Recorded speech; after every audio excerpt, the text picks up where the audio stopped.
a nation in decline. We are a failing nation.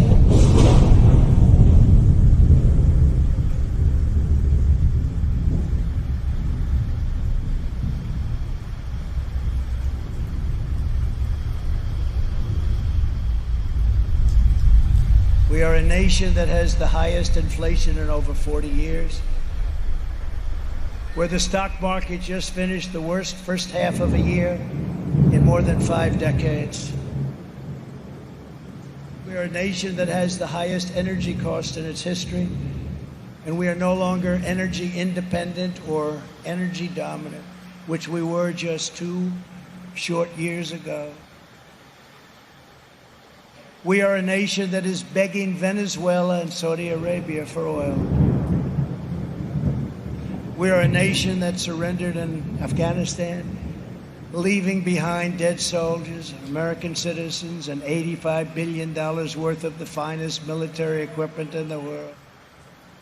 We are a nation that allowed Russia to devastate a country, Ukraine, killing hundreds of thousands of people, and it will only get worse. We're a nation that has weaponized its law enforcement against the opposing political party like never before. We've never seen anything like this. We're a nation that no longer has a free and fair press. Fake news is about all you get. We are a nation where free speech is no longer allowed, where crime is rampant like never before, where the economy has been collapsing, where more people died of COVID in 2021 than in 2020. We're a nation that is allowing Iran to build a massive nuclear weapon and China to use the trillions and trillions of dollars it's taken from the United States to build a military to rival our own. We are a nation that over the past 2 years is no longer respected or listened to all around the world.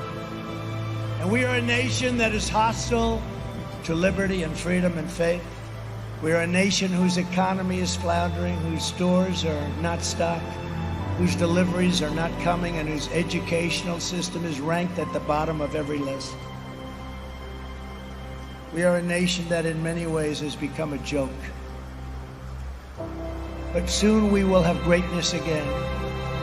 It was hard-working patriots like you who built this country, and it is hard-working patriots like you who are going to save our country. There is no mountain we cannot climb.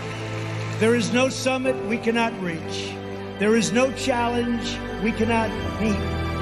There is no victory we cannot have. We will not bend. We will not break. We will not yield. Ever, ever, ever. We will never give in. We will never give up. And we will never, ever back down. We will never let you down as long as we are confident and united. The tyrants we are fighting do not stand even a little chance. Because we are Americans, and Americans kneel to God and God alone. And it is time to start talking about greatness for our country again.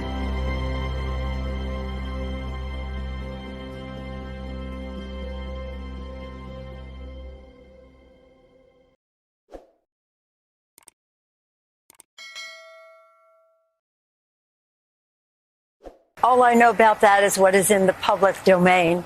I was surprised that it flashed on my phone last evening. So I don't really have too much to say, except that to have a visit like that, you need a warrant. To have a warrant, you need justification.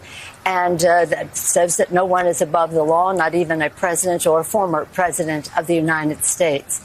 But that all of this will, I'm sure, be made known to us over time. But I have no knowledge of it. I do know that there has been chatter, or what more than chatter, about the president's documents and how they must be preserved for history. And we'll see what the justification was for the raid. I just don't know. Let's try to ask a question.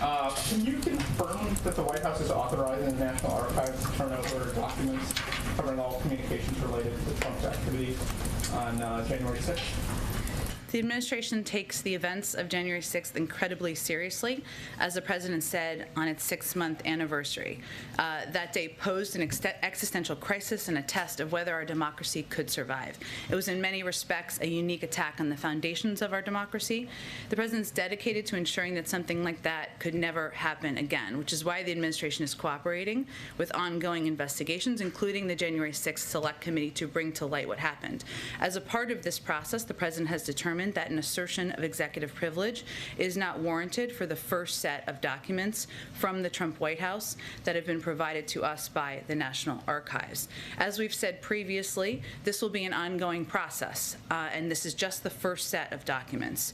And we will evaluate questions of privilege on a case-by-case basis, but the president has also been clear that he believes it to be of the utmost importance for both Congress and the American people to have a complete understanding of the events of that day to prevent them from happening again.